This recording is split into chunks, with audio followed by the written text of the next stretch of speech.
Zombie Apocalypse.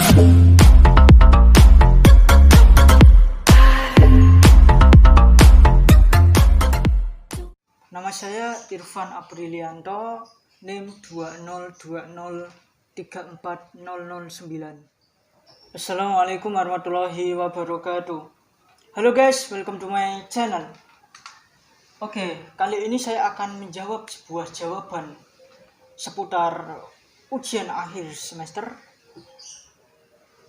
mata kuliah pengantar sastra. Langsung saja saya akan menjawab jawaban-jawaban dari UAS atau ujian akhir semester. Yang pertama, sastra merupakan cerminan dari hidup dan kehidupan. Mengapa demikian? Dan jelaskan. Oke, karya sastra merupakan cermin dari sebuah realitas kehidupan. Sebuah karya sastra yang baik memiliki sifat yang abadi dengan memuat kebenaran yang hakiki. Sastra tidak hanya sekedar karya yang bersifat imajinatif dan pribadi, tetapi dapat pula merupakan cerminan atau rekaman budaya, suatu perwujudan tertentu pada saat karya itu dilahirkan. Soal yang kedua, sebutkan mitos apa saja yang ada di daerah Anda. Apakah ada kaitannya antara mitos dengan legenda? Saya akan menjelaskan sebuah mitos yang saya ketahui di daerah saya. Yang pertama adalah masyarakat Kudus dilarang menyembelih sapi. Kenapa demikian? Karena dulu ketika Sunan Kudus ada di Kudus, itu dalam menyebarkan agama Islam, Sunan Kudus mengambil jalan toleransi atau istilahnya ngajeni, kalau Jawa itu ngajeni penduduk sekitar. Karena pada waktu itu di Kudus sendiri mayoritas adalah mayoritas Hindu Buddha, sehingga Sunan Kudus pada waktu itu di depan Menara Kudus mengumumkan bahwa masyarakat dilarang menyembelih sapi karena hewan sapi itu hewan yang dikeramatkan. Sehingga dari situlah timbulnya toleransi antar umat beragama yang didakwahkan Sunan Kudus. Karena dulu Sunan Kudus waktu kecil pernah minum susu air sapi, sehingga hewan sapi ini dimuliakan sekali. Dan yang kedua, presiden atau pejabat yang berkunjung ke Kudus akan lengser. Kenapa kok begitu? Ya mungkin gini, ada sebuah mitos di tajuk di pintu sebelum masuk ke makam Sunan Kudus itu ada sebuah gapura atau pintu. Nah, di situ sudah tahu banyak karena mitos turun-menurun kalau pejabat ataupun presiden yang melewati pintu itu akan lengser seketika jabatannya.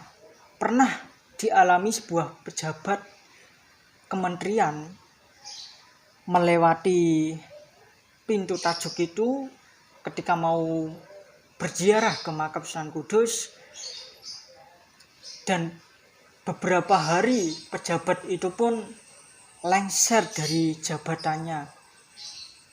Dan yang ketiga, Sunan yang terbang mengelilingi kota Kudus. Ada sebuah mitos turun-menurun. Dulu di kota Kudus ada seorang pendekar yang sakti. Pendekar itu konon bernama Sunan Kedu. Dia datang ke Kudus bersama tampahnya, melayang-layang di atas kota Kudus, dan akhirnya dapat bertemu Sunan Kudus dan jatuh ke daerah Comberan atau yang sekarang dinamakan dengan Desa Jember. Oke, langsung saja lanjut ke soal yang ketiga. Yang ketiga, tugas mahasiswa semester 1. Bagaimana tentang antologi puisi yang dibuat? Apakah sudah jadi? Kapan versi cetaknya jadi? Dan analisislah sudut pandang tiap puisi yang saya buat. Oke, saya akan jawab. Untuk tugas mahasiswa semester 1 antologi puisi belum jadi. Untuk kapan versi cetak jadinya mungkin belum bisa dipastikan dikarenakan ada kendala-kendala, dan secepatnya mungkin akan segera diproses. Dan 3 puisi yang saya buat, yang pertama adalah berjuang di tengah pandemi. Analisis dari puisi yang pertama saya ini adalah bagaimana di Indonesia ini semakin sempitnya era perekonomian, era perjuangan untuk mendapatkan uang ketika virus ini meluas di Indonesia. Masyarakat pun sangat terperosok, istilahnya ada yang kehilangan kerjaan di era pandemi ini, sehingga banyak orang-orang tua, muda, remaja itu sangat berjuang dalam pandemi ini. Apalagi masyarakat kecil mencari uang tanpa dicicil pun menghela napas. Hasil yang turun drastis sangat mengempaskan diri. Bagaimana negeri ini juga sedang berjuang memperbaiki virus yang belum usai, yang belum selesai, kapan selesainya saat ini.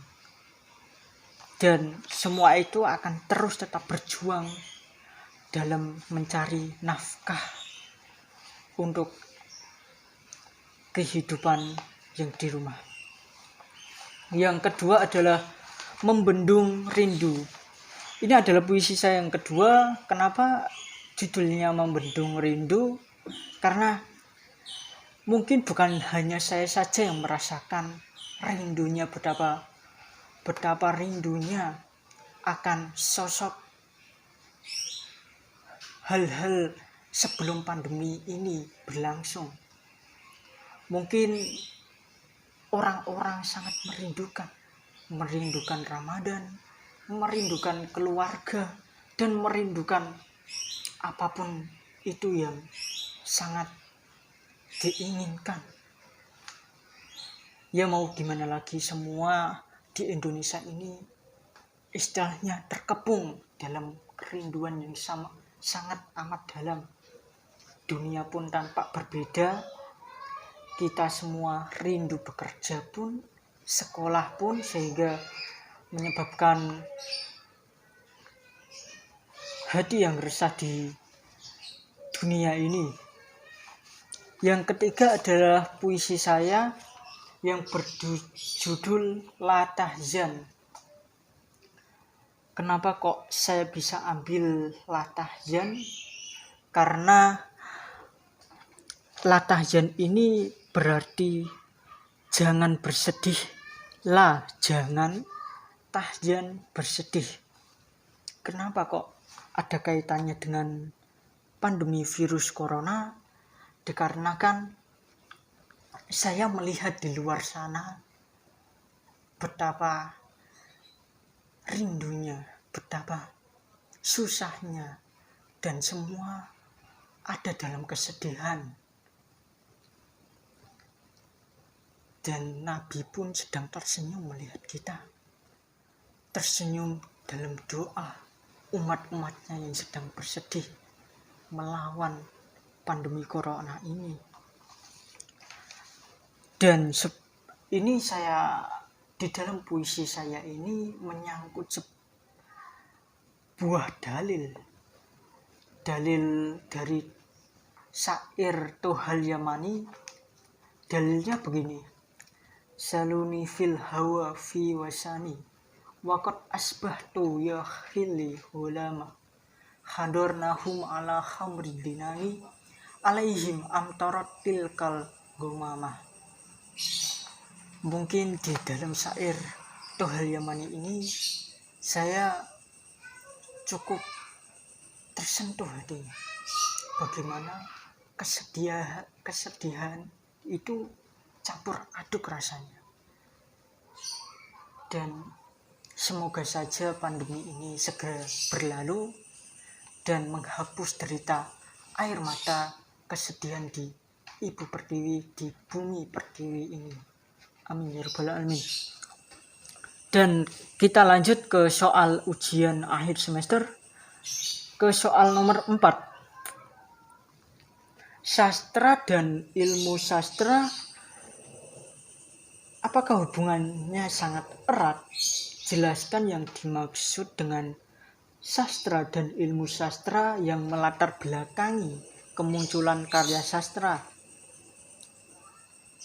Karya sastra sebagai hasil cipta seni pengarang yang menggambarkan peristiwa-peristiwa dalam kehidupan manusia.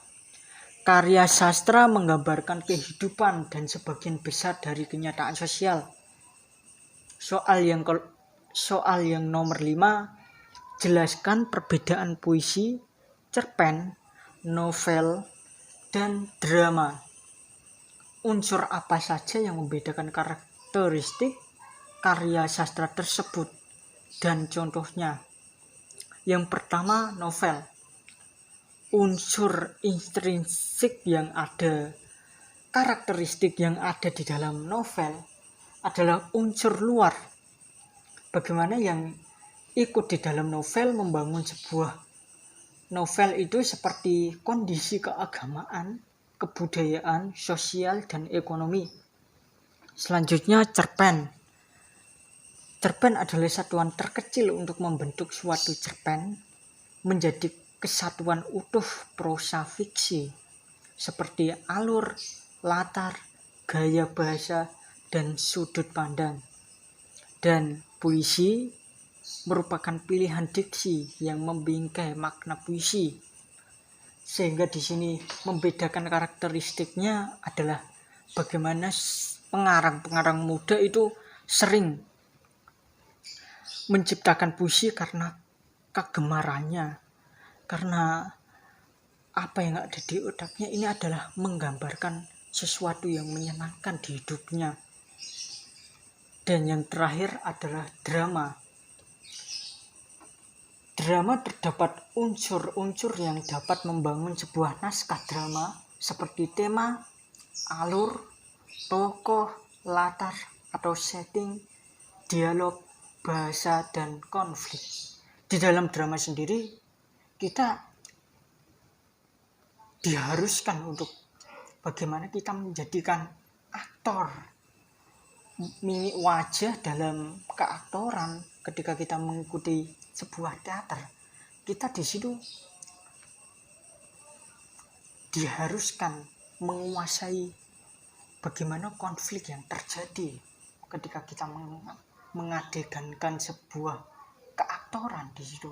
Bagaimana bluffing keaktoran itu terdapat semua. Dan semua itu bagaimana drama itu menjadi satu yang diinginkan sutradara itu seperti apa.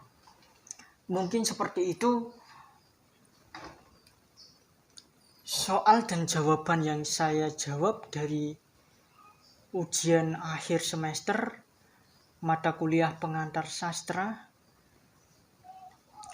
di prodi Pendidikan Bahasa dan Sastra Indonesia, Fakultas Keguruan dan Ilmu Pendidikan, Universitas Muria Kudus. Salam kebajikan, salam mahasiswa, salam budaya. Wassalamualaikum warahmatullahi wabarakatuh.